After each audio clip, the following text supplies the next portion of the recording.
Dis Siri, lance la cérémonie Scom Paris promotion 2023. Ok, c'est parti. Je ne vais pas vous parler d'IA, parce qu'elle n'existe pas, d'accord, mais bon, je vais en parler un tout petit peu quand même.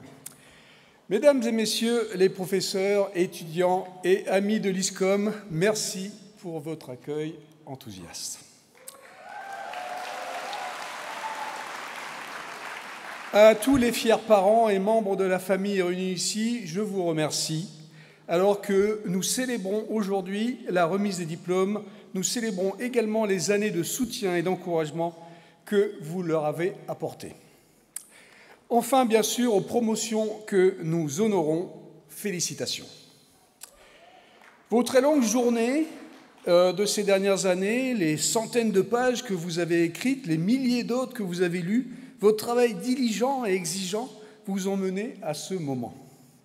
Je promets d'être bref, ça je ne peux pas promettre en fait, même si en vérité je pourrais parler pendant des heures de mes merveilleux souvenirs d'étudiant. J'ai obtenu des diplômes de mathématiques et d'informatique dans les années 80. Et comme certains d'entre vous le feront à la fin de mes études, j'ai choisi d'entrer dans un domaine passionnant au sein de ma spécialité. Pour moi, c'était l'intelligence artificielle. Beaucoup de choses ont changé depuis 30 ans, mais alors que beaucoup parlent maintenant de l'IA, je dirais que peu de gens la comprennent. D'un côté, il y a ceux qui croient que l'IA va au mieux prendre nos emplois et au pire détruire le monde. Il y en a d'autres qui croient que l'IA sera notre sauveur de toutes les circonstances. Ces deux camps ont tort. L'IA n'est pas mauvaise, elle n'est pas bonne, parce que l'IA n'est pas intelligente. Pas vraiment intelligente. De toute façon, la véritable intelligence, c'est la capacité de créer, de découvrir, d'innover, de rêver, d'imaginer et de trouver des liens là où il n'y en avait pas auparavant. Seuls des gens comme vous, de nouveaux diplômés, peuvent faire ça. Et même si je ne vais pas essayer de percer les mystères de la conscience humaine, je laisserai cela aux philosophes et aux neuroscientifiques qui sont peut-être présents dans la salle, j'aimerais offrir une théorie. Pour être intelligent, nous devons penser de façon large. Nous devons sortir de nos zones de confort. Nous devons être flexibles et adaptables. Plutôt que de passer 100 000 heures sur un sous-thème, nous devons ouvrir nos horizons. Nous devons être généralistes, pas spécialistes. Alors vous remarquerez que peut-être que c'est un petit problème parce que c'est exactement le contraire de ce qu'on vous apprend à faire en tant qu'étudiant dans une spécialité. Alors diplômé, mon conseil est simple, oubliez tout ce que vous avez appris. Laissez-moi vous expliquer. Tout d'abord, je vous invite à explorer d'autres disciplines. Nous vivons dans un monde rempli de problèmes complexes qui ne peuvent être divisés en sous-catégories et en silos. Pour les résoudre, nous devons explorer de nouvelles idées et trouver l'inspiration dans les endroits les plus inattendus. Ce dernier point, en fait, est une leçon que j'ai apprise peu après avoir obtenu un DEA, il y a donc quelques dizaines d'années. J'attendais un ami qui devait me retrouver à la bibliothèque, à Jussieu, pour passer du temps avec moi. Il était en retard, je déteste les gens en retard, donc j'ai regardé autour de moi et devant moi, il y avait un livre sur la physiologie des chats. Je n'aime pas les chats. Mais c'était l'époque avant l'ère du smartphone, et donc je n'avais pas grand-chose d'autre à faire pour me divertir que de prendre ce bouquin.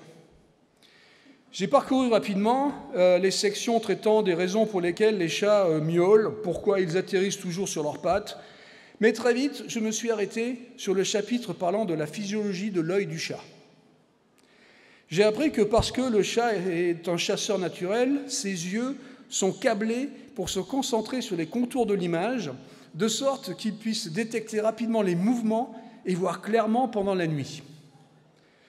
Cela m'a fasciné car à l'époque, je développais un algorithme de vision par ordinateur qui était censé utiliser la méthodologie commune qui était exactement le contraire de ce que font les chats. On essayait d'extrapoler une image complète à partir de quelques pixels. Ce livre, que je voulais au départ ignorer, m'a inspiré à retourner à la planche à dessin et à modifier mon programme. Et cet ajustement original a rendu mon algorithme 1000 fois plus efficace que les précédents. Littéralement 1000 fois. C'est un moment d'eureka complet et il m'a marqué pour toujours.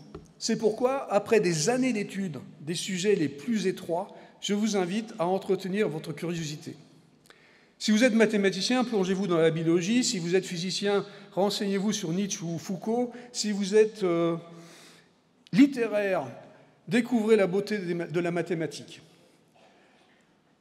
Ajoutez de nouveaux contours à vos connaissances. On ne sait jamais quand on peut trébucher sur une bonne idée. Cette découverte a aussi été une expérience d'humilité. Je ne pense pas que l'auteur de ce livre sur les chats avait beaucoup de connaissances en informatique.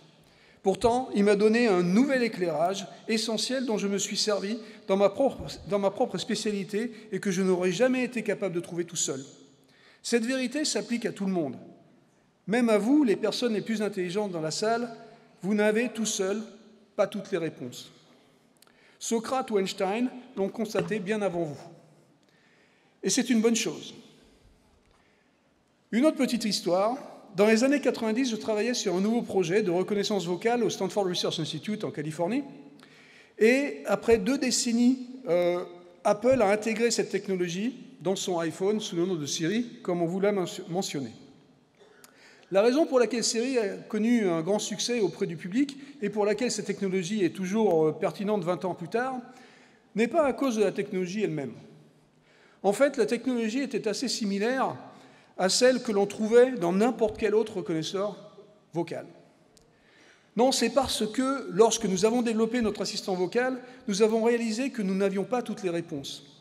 Nous avons constaté que nos utilisateurs avaient de la difficulté à interagir avec notre assistant. Mais plutôt que de bricoler quelque chose avec du code, nous avons admis qu'il y avait des choses que nous, informaticiens, nous ne savions pas résoudre. Nous avons donc fait appel à des experts provenant d'autres domaines, comme des psychologues et des scénaristes de Hollywood. Leurs points de vue ont été des aides pour créer cet assistant vocal. Il était devenu plus humain.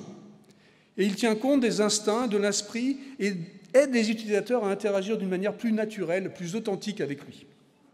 Cette expérience m'a appris que l'innovation et la découverte ne découlent pas seulement du talent, mais aussi de l'ouverture d'esprit. En reconnaissant nos limites dans un domaine, on peut aller demander conseil à ceux qui n'en sont pas des spécialistes. L'ouverture d'esprit, c'est plus que l'acceptation de nouvelles perspectives. C'est aussi une question de détermination.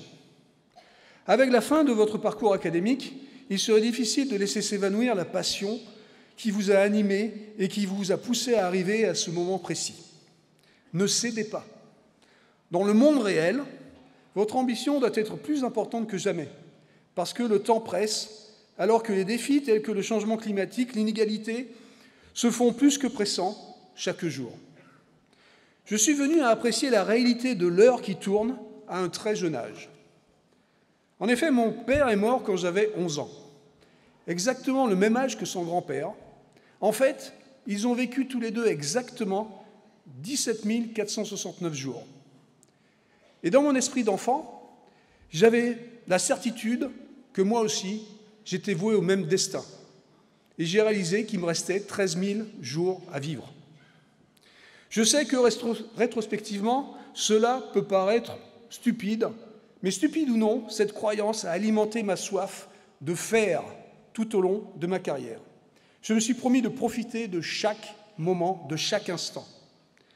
Apprécier la réalité qui nous menace tous, que le temps presse, donne à réfléchir. Mais ne le craignez pas. Trouvez-y l'inspiration pour profiter au maximum du temps dont vous disposez, pour vous et pour tout le monde. Je dis tout le monde parce que vous avez tous le potentiel de refaçonner notre monde pour le rendre meilleur.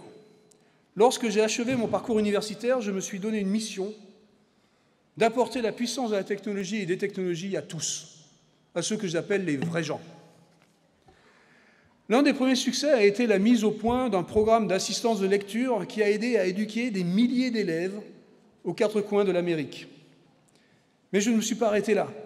J'ai eu depuis la chance de développer des systèmes qui ont touché des millions, puis des milliards d'utilisateurs dans le monde entier.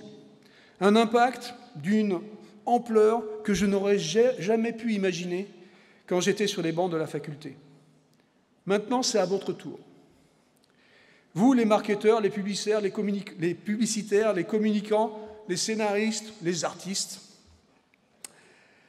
c'est votre intelligence, vos intuitions et vos perspectives affinées devant vos études, mais adaptées à un monde de plus en plus complexe, qui redéfiniront ce qui est possible et vous aideront à accomplir plus que vous n'auriez pu l'imaginer.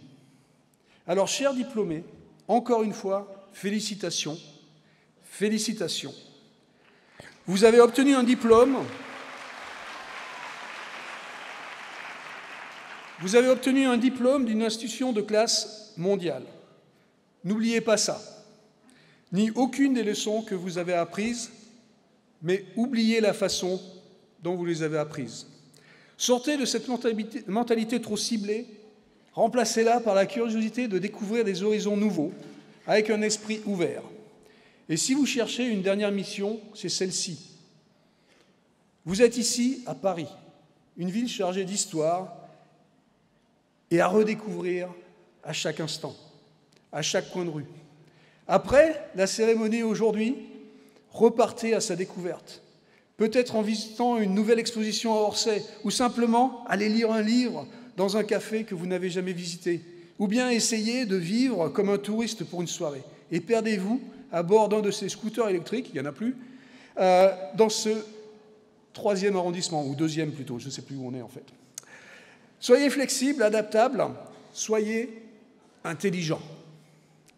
Mais surtout, faites-vous plaisir et profitez de cette soirée. Le vrai travail commence demain. Ça y est, tous les diplômés sont finalement nos étoiles dans cette grande galaxie SCOM.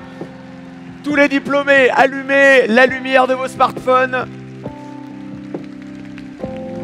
Et on vous applaudit très très fort.